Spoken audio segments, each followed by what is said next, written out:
El niño dejó de respirar a las 8:47 p.m. Nadie lo notó, ni el cardiólogo que estaba a 1 metro de distancia, ni el padre multimillonario firmando papeles en recepción, ni las enfermeras que pasaban deslizándose con sus portapapeles y practicando la eficiencia. Pero Marcus Webb sí lo notó, siempre lo notaba. La diferencia entre respirar y no respirar era toda su vida ahora, ¿no? Esa pequeña frontera entre la vida y la muerte. Marcus estaba fregando el ala cardíaca pediátrica del Centro Médico Westmore cuando lo oyó. O mejor dicho, cuando no lo oyó. La ausencia de sonido. Un niño de 10 años llamado Gabriel, sentado solo en la sala de espera, con los hombros hundidos contra la pared, el pecho perfectamente inmóvil bajo una camiseta de Spider-Man. Marcus había fregado esa sala de espera 47 veces esa noche. Había visto a Gabriel allí desde las 6 p.m., pálido, cansado. El tipo de cansancio que no viene de jugar videojuegos hasta demasiado tarde. El tipo de cansancio que viene de sobrevivir. Marcus dejó su fregona. Las luces fluorescentes tarareaban su interminable canción metálica. Sus botas chirriaron levemente contra el azulejo pulido mientras se acercaba al niño, sin prisas, sin alarmas, simplemente moviéndose como había aprendido 7 años atrás, cuando su hija, Nia, aprendió a vivir con medio corazón. «Hola, amigo», dijo Marcus en voz baja, arrodillándose. «¿Estás bien?» Los ojos de Gabriel se abrieron lentamente, confundidos, vidriosos. Sus labios tenían un ligero tinte azul. Marcus no pensó, simplemente lo supo. Presionó suavemente los dedos contra el cuello de Gabriel, contando los segundos. 60 latidos por minuto. Demasiado lento para un niño. Su mano se movió hacia el pecho del niño. El latido seguía ahí, pero revoloteando. No era el ritmo constante que debería ser, más como un pájaro atrapado tras un cristal, presa del pánico, perdiendo fuerza. «Gabriel», dijo Marcus, con la voz tranquila como solo un hombre que ha oído detenerse el corazón de su hija puede estar tranquilo. «Necesito que me escuches. ¿Puedes respirar hondo por mí?» Gabriel lo intentó. Su pecho apenas se movía. Marcus ya estaba gritando, su voz cortando el bullicio del hospital como una cuchilla. «¡Enfermera! Necesito una enfermera en la sala de espera pediátrica. Ahora». Apareció una mujer con uniforme, luego otra. «¿Cuál es el problema?», preguntó la primera, irritada por la interrupción de un conserje. Los conserjes no gritaban los problemas. Los conserjes limpiaban después de los problemas. «Tiene la frecuencia cardíaca muy baja», dijo Marcus, cada palabra precisa. «Probable bloqueo cardíaco completo. Necesita al cardiólogo. Ahora mismo». Por una fracción de segundo, nadie se movió. Entonces, algo en la voz de Marcus, algo en la absoluta certeza de ello, los hizo moverse. En 90 segundos, el doctor Richard Castillo, jefe de cardiología pediátrica, estaba arrodillado junto a Gabriel. En 3 minutos, un electrocardiógrafo zumbaba. En 5 minutos, se confirmó el diagnóstico. Bloqueo cardíaco completo. Las señales eléctricas que le indicaban al corazón de Gabriel que latiera simplemente habían dejado de transmitirse. Si Marcus hubiera esperado un minuto más, si hubiera terminado de fregar, fichado y conducido a casa con Nia, Gabriel habría perdido el conocimiento. Su corazón se habría parado por completo. El niño habría muerto en una sala de espera mientras las enfermeras archivaban papeles a 6 metros de distancia. El doctor Castillo miró a Marcus con una expresión que oscilaba entre el escepticismo y algo cercano al asombro. «¿Cómo lo supo?», preguntó. Marcus no respondió. Recogió su fregona y volvió a trabajar, con las manos firmes, el corazón cargando con su familiar y viejo peso. Algunas preguntas no necesitan respuesta. Hay quienes simplemente ven lo que otros pasan por alto. Y a veces, eso es todo. El hombre detrás de la fregona. Marcus Webb no se suponía que fuera conserje en el Centro Médico Westmore. Se suponía que era cardiólogo intervencionista. Se suponía que ganaría millones, publicaría en revistas prestigiosas, daría clases a estudiantes de medicina que se aferraban a cada palabra suya sobre los misterios del corazón humano. Iba por buen camino para todo. Estudiaba premedicina en la Universidad Howard, beca de cardiología en Johns Hopkins. El futuro estaba escrito con tinta dorada. Entonces, Nia nació con un corazón que no funcionaba bien. Tenía 32 años el día en que un neonatólogo se sentó frente a él y a su esposa, Diane, y usó palabras como síndrome del corazón izquierdo hipoplásico, reparación compleja y supervivencia incierta. Marcus, que había leído miles de artículos sobre defectos cardíacos, que había estudiado ecografías, electrocardiogramas y técnicas quirúrgicas, comprendió de repente que saberlo todo sobre el corazón como máquina no decía nada sobre lo que se sentía al sostener a tu hija y preguntarse si llegaría a cumplir su primer año. Diane se fue cuando Nia tenía 14 meses.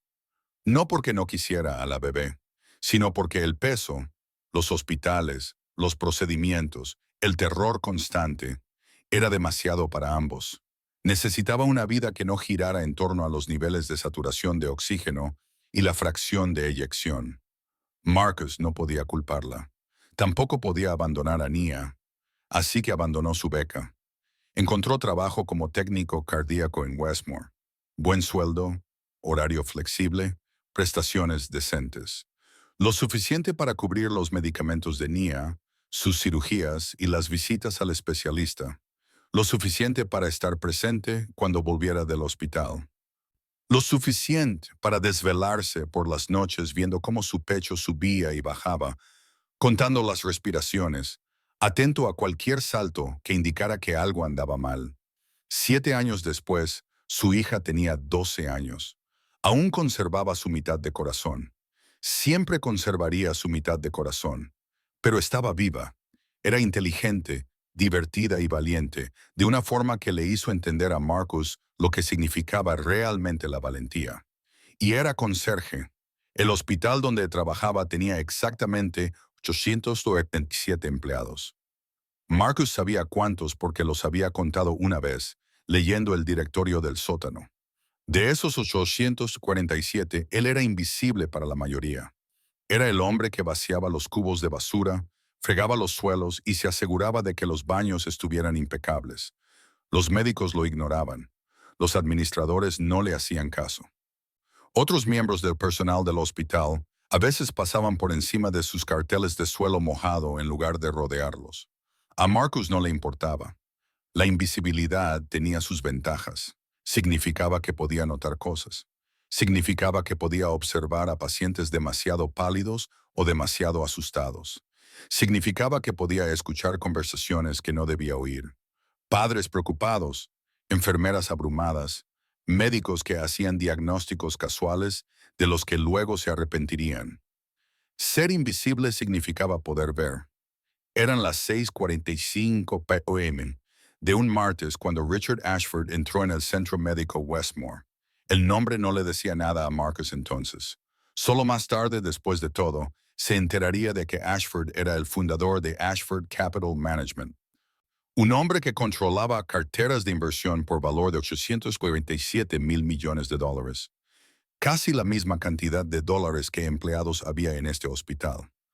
Ashford había pasado los últimos 15 años enriqueciéndose a sí mismo y a su hijo, Gabriel, cada vez más solo. Gabriel Ashford tenía 10 años y recientemente le habían diagnosticado una arritmia que a nadie parecía preocuparle especialmente. Arritmia, había dicho el primer cardiólogo. Probablemente nada. Los niños se les pasan estas cosas con la edad.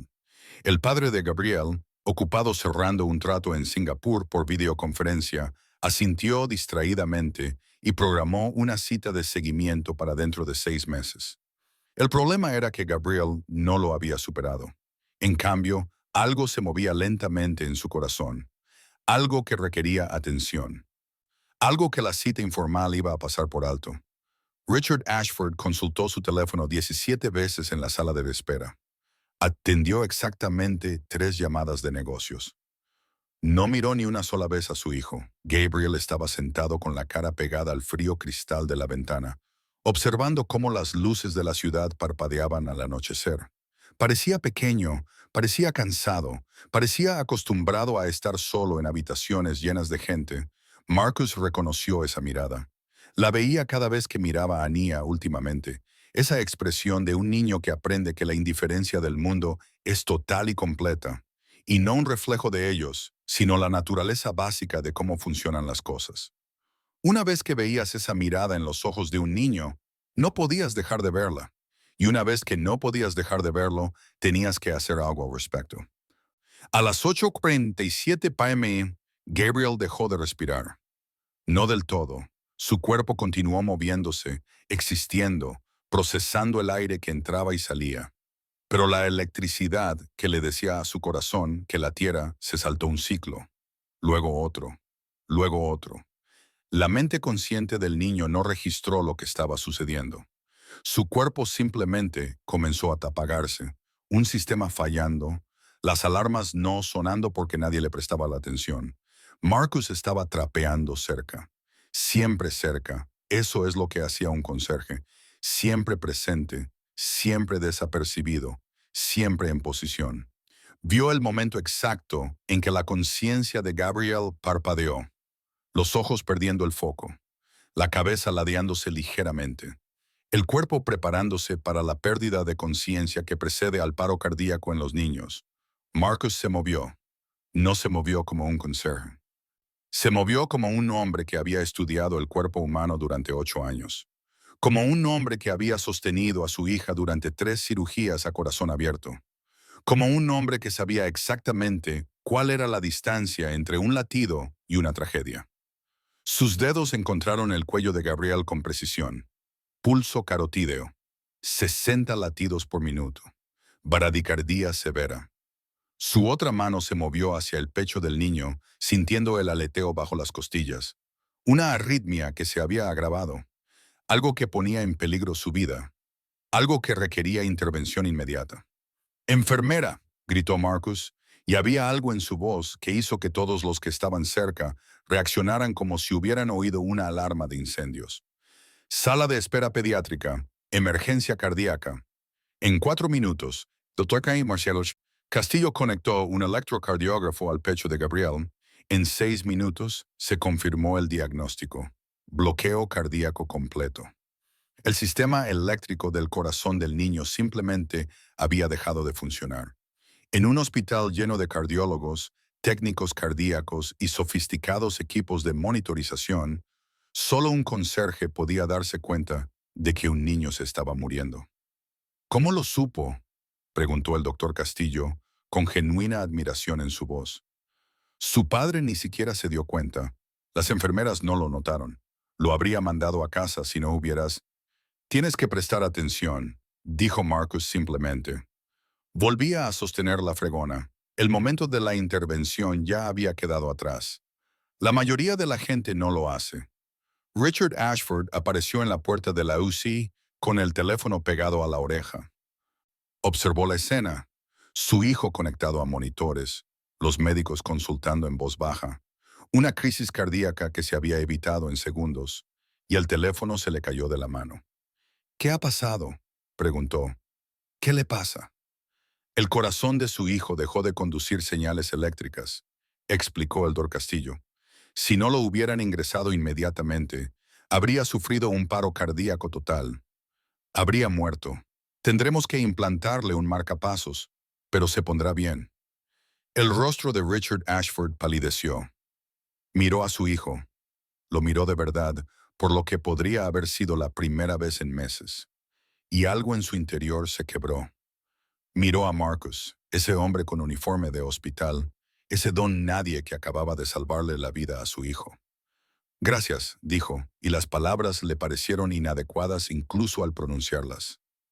Marcus asintió y volvió a fregar. Pero Richard Ashford no se fue. Observó al conserje limpiar los pisos de la UCI, lo vio moverse con la eficiencia que le daban años de los mismos movimientos. Hizo preguntas. Una enfermera finalmente las respondió. «Marcus Webb», dijo, «lleva aquí 7 años. De hecho, es el mejor empleado que tenemos. Capacita a todos los nuevos empleados en el mantenimiento adecuado de los pisos.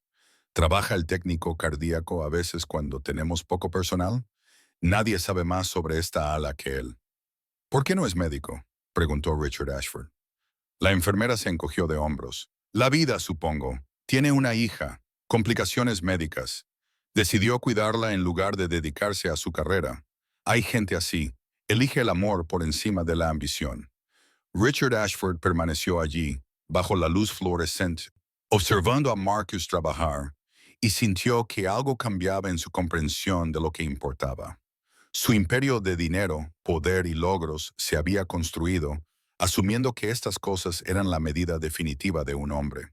Había pasado 15 años demostrándose a un mundo al que no le importaba, y en el proceso se había olvidado de demostrarle nada a la única persona que realmente lo necesitaba. Su hijo estaba vivo porque un conserje le había prestado atención. Un conserje que lo había dejado todo por su hija. Un conserje que tenía más sabiduría en su dedo meñique que la que Richard Ashford había acumulado en toda su vida. El ajuste de cuentas. Gabriel Ashford pasó 3 días en la UCI. La cirugía del marcapasos salió bien. El doctor Castillo dijo que era uno de los procedimientos más sencillos que había realizado en todo el año, lo que significaba que la cirugía en sí era rutinaria y que el peligro dependía completamente de si detectaban el problema a tiempo. Lo detectaron, gracias a Marcus. O menino parou de respirar às 20h47. Ninguém percebeu. Nem o cardiologista a um palmo de distância, nem o pai bilionário assinando papéis na recepção, nem as enfermeiras passando com pranchetas, priorizando a eficiência. Mas Marcus Webb percebeu. Ele sempre percebia. A diferença entre respirar e não respirar. Era toda a sua vida agora, não era? Aquela tênue fronteira entre a vida e a morte. Marcus estava esfregando a ala de cardiologia pediátrica do Centro Médico Westmore quando ouviu. Ou melhor, quando não ouviu. A ausência de som. Um menino de 10 anos chamado Gabriel, sentado sozinho na sala de espera, ombros caídos contra a parede, peito perfeitamente imóvel, sob uma camiseta do Homem-Aranha. Marcus havia esfregado aquela sala de espera 47 vezes naquela noite. Ele vira Gabriel lá desde as 18h, pálido, cansado. O tipo de cansaço que não vem de jogar videogame até tarde. O tipo de exaustão que vem de sobreviver. Marcus largou o esfregão. As luzes fluorescentes zumbiam sua canção metálica interminável. Suas botas rangiam suavemente contra o piso polido enquanto ele se aproximava do menino. Sem pressa, sem alarmes, apenas se movendo da maneira que aprendera 7 anos atrás, quando sua filha, Nia, aprendeu a viver com metade do coração. "Ei, amigão", disse Marcus baixinho, ajoelhando-se. "Você está bem?" Os olhos de Gabriel se abriram lentamente, confusos, vidrados. Seus lábios tinham um leve tom azulado. Marcus não pensou, ele simplesmente sabia. Pressionou delicadamente os dedos contra o pescoço de Gabriel, contando os segundos. 60 batidas por minuto. Muito lento para uma criança. Sua mão se moveu para o peito do menino. O batimento cardíaco ainda estava lá, mas oscilando. Não era o ritmo constante que deveria ser. Mais como um pássaro preso atrás de um vidro, em pânico, perdendo as forças. "Gabriel", disse Marcus, sua voz tão calma quanto apenas um homem que ouviu o coração da filha parar pode ser. "Preciso que você me ouça. Você pode respirar fundo algumas vezes?" Gabriel tentou. Seu peito mal se moveu. Marcus já gritava, sua voz cortando o ruído do hospital como uma faca. "Enfermeira! Preciso de uma enfermeira na sala de espera pediátrica. Agora!" Uma mulher de uniforme apareceu, depois outra. "Qual o problema?" perguntou a primeira, irritada com a interrupção de uma faxineira. Faxineiras não gritavam problemas. Faxineiras limpavam depois dos problemas. "A frequência cardíaca dela está muito baixa", disse Marcus. Cada palavra precisa. Provavelmente bloqueio cardíaco total. "Ela precisa do cardiologista. Agora mesmo." Por uma fração de segundo, ninguém se mexeu. Então, algo na voz de Marcus, algo na certeza absoluta dela, os fez se mexer. Em 90 segundos, o Dr. Richard Castillo, chefe de cardiologia pediátrica, estava ajoelhado ao lado de Gabriel. Em 3 minutos, um eletrocardiógrafo estava zumbindo. Em 5 minutos, o diagnóstico foi confirmado. Bloqueio cardíaco total. Os sinais elétricos que diziam ao coração de Gabriel para bater simplesmente pararam de ser transmitidos. Se Marcus tivesse esperado mais um minuto, Se tivesse terminado de esfregar o chão, registrado o ponto e dirigido para casa com Nia, Gabriel teria perdido a consciência. Seu coração teria parado completamente. O menino teria morrido em uma sala de espera enquanto enfermeiras preenchiam formulários a 6 metros de distância. O Dr. Castillo olhou para Marcos com uma expressão que oscilava entre o ceticismo e algo próximo ao espanto. "Como você sabia?" perguntou. Marcos não respondeu. Pegou o esfregão e voltou ao trabalho, as mãos firmes, o coração carregando o peso familiar de sempre. Algumas perguntas não precisam de respostas. Há aqueles que simplesmente veem o que os outros não veem, e às vezes é só isso que basta. O homem por trás do esfregão. Marcus Webb não deveria ser um zelador no Centro Médico Westmore. Ele deveria ser um cardiologista intervencionista. Deveria ganhar milhões, publicar em revistas prestigiosas e ensinar estudantes de medicina que absorviam cada palavra sua sobre os mistérios do coração humano. Ele estava no caminho certo para tudo. Pré-medicina na Universidade Howard. Residência em cardiologia no Johns Hopkins. O futuro parecia perfeito. Então, Nia nasceu com um coração que não funcionava corretamente. Ele tinha 32 anos quando um neonatologista sentou-se à sua frente e à de sua esposa, Diane, e usou termos como síndrome da hipoplasia do ventrículo esquerdo, reparo complexo e sobrevida incerta.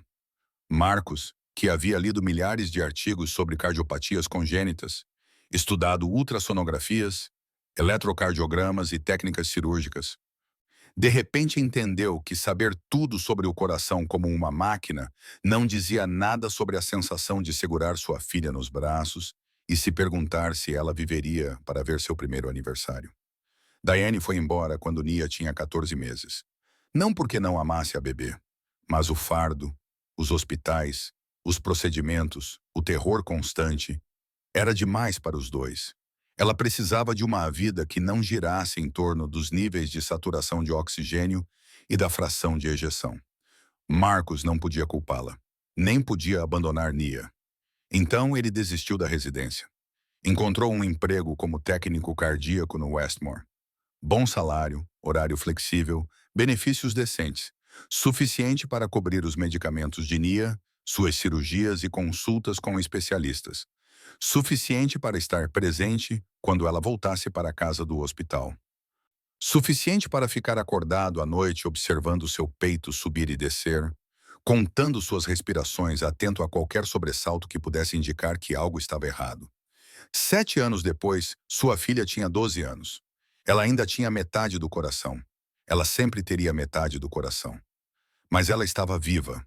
Ela era inteligente, engraçada e corajosa, de uma forma que fez Marcos entender o que a verdadeira coragem realmente significava. E ela era zeladora. O hospital onde ele trabalhava tinha exatamente 847 funcionários. Marcos sabia quantos eram porque os havia contado uma vez, lendo a lista telefônica no subsolo. Desses 847, ele era invisível para a maioria. Ele era o homem que esvaziava as lixeiras, esfregava os pisos e garantia que os banheiros estivessem impecáveis. Os médicos o ignoravam. Os administradores não lhe davam atenção.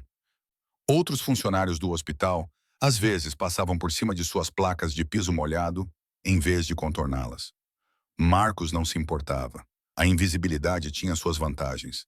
Significava que ele podia perceber coisas. Significava que ele podia observar pacientes que estavam pálidos demais ou assustados demais. Significava que ele podia ouvir conversas que não deveria.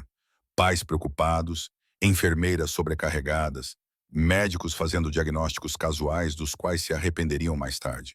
Ser invisível significava poder ver.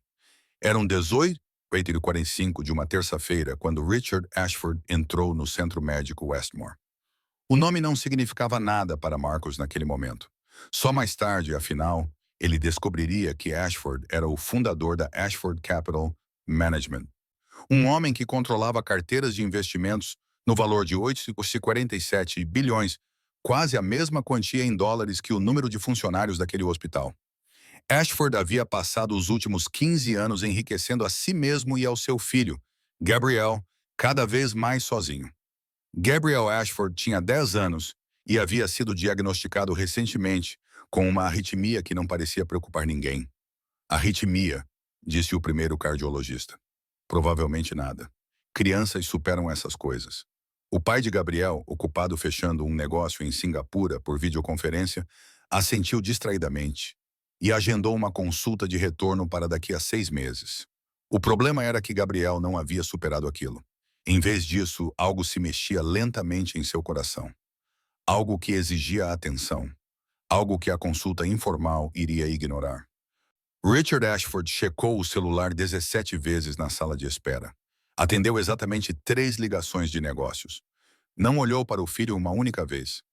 Gabriel estava sentado com o rosto pressionado contra o vidro frio da janela, observando as luzes da cidade cintilarem no crepúsculo. Parecia pequeno, parecia cansado, parecia acostumado a ficar sozinho em salas lotadas. Marcos reconheceu aquele olhar. Ele o via toda vez que olhava para Nia ultimamente. Aquela expressão de uma criança aprendendo que a indiferença do mundo é total e completa. Não um reflexo dela, mas a natureza básica de como as coisas funcionam. Uma vez que você via aquele olhar nos olhos de uma criança, não conseguia mais ignorá-lo. E uma vez que você não conseguia mais ignorá-lo, você tinha que fazer algo a respeito. Às 20h47, Gabriel parou de respirar. Não completamente. Seu corpo continuava a se mover, a existir, a processar o ar que entrava e saía. Mas a eletricidade que ditava o ritmo do seu coração falhou em um ciclo. Depois em outro, depois em outro.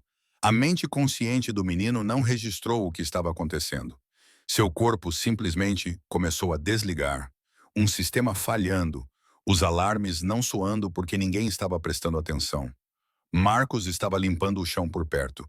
Sempre por perto era o que um zelador fazia. Sempre presente, sempre despercebido, sempre em posição. Ele viu o exato momento em que a consciência de Gabriel oscilou. Seus olhos perdendo o foco. Sua cabeça inclinando-se levemente. Seu corpo se preparando para a perda de consciência que precede a parada cardíaca em crianças. Marcos se moveu. Ele não se moveu como um zelador. Ele se moveu como um homem que estudou o corpo humano por 8 anos.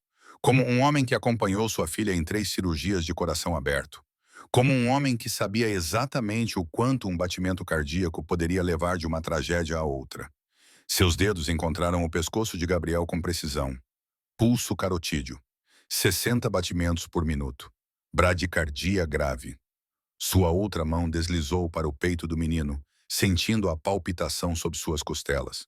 Uma arritmia que havia piorado. Algo que ameaçava sua vida. Algo que exigia intervenção imediata. "Enfermeira!" gritou Marcos. E havia algo em sua voz que fez todos ao redor reagirem como se tivessem ouvido um alarme de incêndio.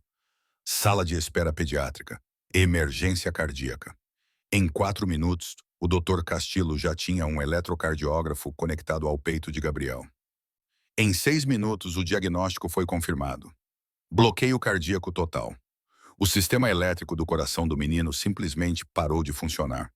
Em um hospital repleto de cardiologistas, técnicos cardíacos e equipamentos de monitoramento sofisticados, apenas um zelador poderia dizer que uma criança estava morrendo. "Como você sabia?" perguntou o Dr. Castillo com genuína admiração na voz. O pai dele nem percebeu. As enfermeiras também não. "Eu o teria mandado para casa se você não tivesse." "Você precisa prestar atenção", disse Marcos simplesmente. Ele estava segurando o esfregão novamente. O momento da intervenção havia passado. A maioria das pessoas não presta. Richard Ashford apareceu na porta da UTI com o telefone pressionado contra a orelha. Ele observou a cena, seu filho conectado a monitores, médicos consultando em voz baixa, um ataque cardíaco evitado em segundos, e então o telefone escorregou de sua mão. "O que aconteceu?" perguntou. "O que há de errado com ele?" "O coração do seu filho parou de conduzir sinais elétricos", explicou o Dr. Castillo. "Se ele não tivesse sido internado imediatamente, teria sofrido uma parada cardíaca completa. Ele teria morrido. Teremos que implantar um marca-passo, mas ele ficará bem." O rosto de Richard Ashford empalideceu. Ele olhou para o filho, olhou para ele de verdade, talvez pela primeira vez em meses. E algo dentro dele se quebrou. Olhou para Marcos, o homem de uniforme médico, o desconhecido que acabara de salvar a vida do seu filho. "Obrigado", disse ele, as palavras parecendo insuficientes, mesmo enquanto as pronunciava. Marcus assentiu e voltou a lavar a louça. Mas Richard Ashford não foi embora. Observou o zelador limpar os andares da UTI, viu-o se mover com a eficiência que vinha de anos fazendo os mesmos movimentos. Fez perguntas. Uma enfermeira finalmente respondeu. Marcus Webb, disse ela. Ele está aqui há 7 anos. Aliás, ele é o melhor funcionário que temos. Ele treina todos os novos funcionários na manutenção adequada dos andares. O técnico cardíaco às vezes trabalha quando estamos com falta de pessoal. Ninguém conhece esta ala melhor do que ele. Por que ele não é médico? Perguntou Richard Ashford. A enfermeira deu de ombros. A vida, eu acho. Ele tem uma filha. Complicações médicas. Ele escolheu cuidar dela em vez de seguir a carreira. Existem pessoas assim, que escolhem o amor em vez da ambição. Richard Ashford ficou ali parado, sob a luz fluorescente, observando Marcus trabalhar, e sentiu algo mudar em sua compreensão do que importava. Seu império de dinheiro, poder e conquistas fora construído sobre a premissa de que essas coisas eram a medida definitiva de um homem. Ele passou 15 anos provando seu valor para um mundo que não se importava, e nesse processo esqueceu-se de provar qualquer coisa para a única pessoa que realmente precisava dele. Seu filho estava vivo porque um zelador lhe dera atenção. Um zelador que abdicou de tudo por sua filha. Um zelador que tinha mais sabedoria no dedo mindinho do que Richard Ashford acumulara em toda a sua vida. O Recall Gabriel Ashford passou 3 dias na UTI. A cirurgia do marca-passo correu bem. O Dr. Castillo disse que foi um dos procedimentos mais simples que realizou em todo o ano, o que significava que a cirurgia em si era rotineira e o perigo dependia inteiramente de detectarem o problema precocemente. Detectaram, graças a Marcus. Richard Ashford raramente se separava do filho. Cancelava todas as reuniões, todas as ligações, todos os negócios. Sentava-se ao lado da cama de Gabriel, segurava sua mão e sussurrava desculpas que um menino de 10 anos sedado não conseguia ouvir. Prometia a si mesmo quem se tornaria, quais seriam suas prioridades, como as coisas seriam diferentes. Na manhã em que Gabriel recebeu alta, Richard Ashford encontrou Marcus na sala de descanso do porão, comendo um sanduíche de uma marmita que havia trazido de casa. Quero te ajudar, disse Richard sem rodeios. Marcus olhou para cima, confuso. Me ajudar com o quê? Com tudo. Sua filha, os cuidados médicos dela, a educação dela. O que ela precisar? O que você precisar? Eu tenho recursos e quero... Não, disse Marcus. Richard Ashford não estava acostumado com a palavra não. Como assim? Eu disse não, repetiu Marcus, largando o sanduíche. Agradeço a intenção, mas não preciso do seu dinheiro. Meu filho está vivo graças a você. Estou tentando expressar minha gratidão. Então não tente me subornar, disse Marcus. Sua voz não era raivosa, apenas clara. O que aconteceu não teve a ver com dinheiro. Teve a ver com prestar atenção, com se importar o suficiente para perceber quando algo está errado. Essas coisas não se compram. Richard sentou-se mesmo assim, embora não tivesse sido convidado. Posso te perguntar uma coisa? Por que você abandonou a medicina? Eu não abandonei, disse Marcus. Eu me desviei do caminho. Eu ia ser cardiologista. Ter meu nome nos papéis. Ensinar estudantes de medicina que não estavam realmente interessados em aprender, apenas interessados nas credenciais. Mas então minha filha nasceu e eu percebi algo. Todo o conhecimento do mundo não importa se você não está presente. Se você não está presente quando alguém precisa de você. Então você esfregou o chão. Assim eu me certifiquei de que minha filha não crescesse tão solitária quanto seu filho, disse Marcus. Ele não estava sendo cruel. Ele estava apenas sendo honesto. Eu estava lá durante as cirurgias dela. Eu estava lá quando ela voltou para casa. Eu estava lá naquela noite em que o novo coração dela, o meio coração dela, a assustou. Isso importava mais do que qualquer conquista. Richard Ashford ficou em silêncio por um longo tempo. Eu não sei como fazer isso, disse ele finalmente. Sabe sim, respondeu Marcus. Você só precisa escolher. A transformação. O que aconteceu a seguir não foi dramático como a maioria das transformações de Hollywood. Richard Ashford não teve uma epifania repentina que mudou tudo da noite para o dia. Em vez disso, ele tomou uma série de pequenas decisões. Ele se afastou das operações diárias de sua empresa. Contratou uma CEO para administrar a Ashford Capital Management. Uma mulher que, segundo todos os relatos, era melhor nisso do que ele. Ele disse ao conselho de administração que tiraria uma licença. Por quanto tempo? Perguntaram eles em pânico. Indefinidamente, respondeu ele, até eu descobrir o que realmente importa.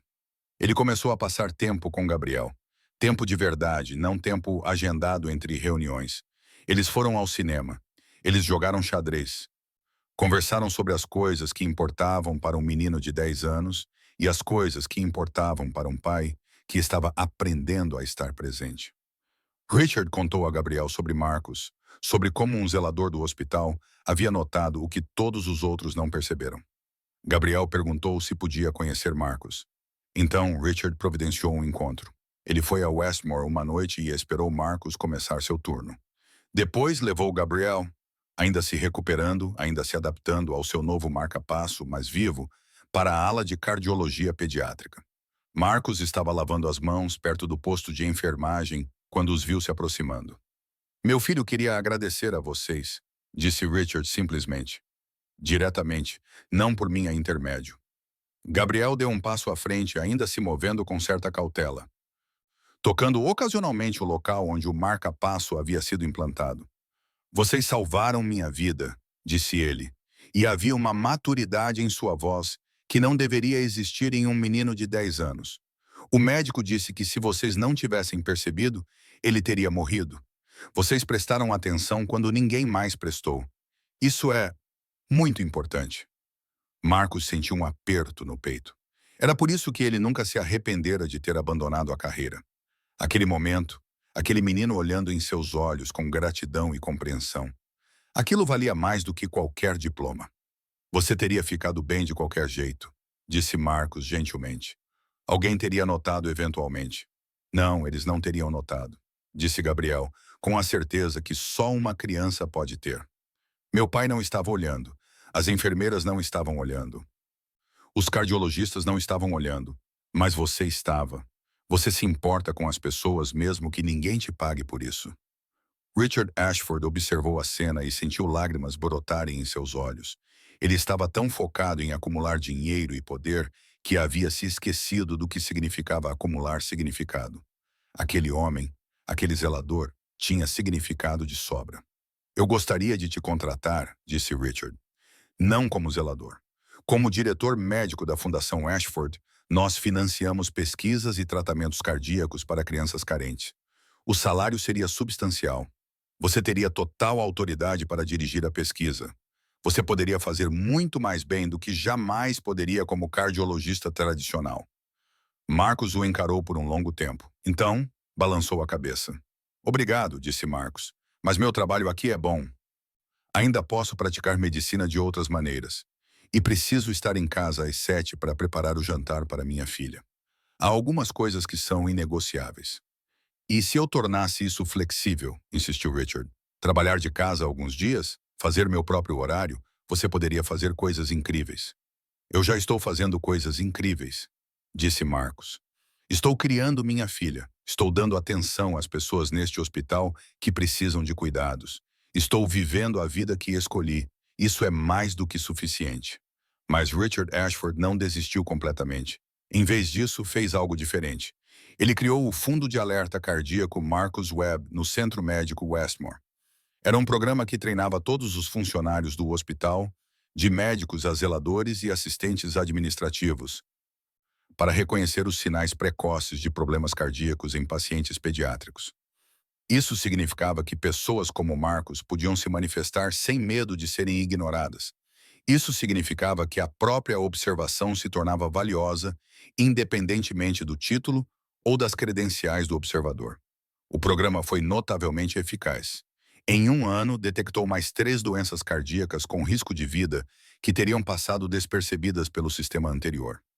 Marcos ministrava seminários sobre como observar o corpo humano sem julgamento, sem presumir que alguém já tivesse notado o que precisava ser notado. Ele nunca ficou famoso por isso. Seu nome nunca apareceu em revistas médicas e ele nunca deu palestras. Mas nos corredores do Centro Médico Westmore, Marcus Webb se tornou algo mais. Ele se tornou o homem que ensinava como realmente enxergar outra pessoa. O presente. Um ano após o ataque cardíaco quase fatal de Gabriel, Marcos estava limpando o chão perto da sala de espera pediátrica quando Nia entrou. Ela tinha 13 anos agora, estava mais alta, mais forte e seu coração transplantado. Ela finalmente recebera um inteiro aos 11 anos. Estava funcionando perfeitamente. Seu cirurgião a havia liberado para praticar praticamente qualquer atividade física. Ela estava aprendendo a ser uma adolescente normal, depois de passar a maior parte da infância aprendendo a ser doente. Ela carregava um envelope. Para você, disse ela, entregando-a a Marcos. Dentro havia uma carta.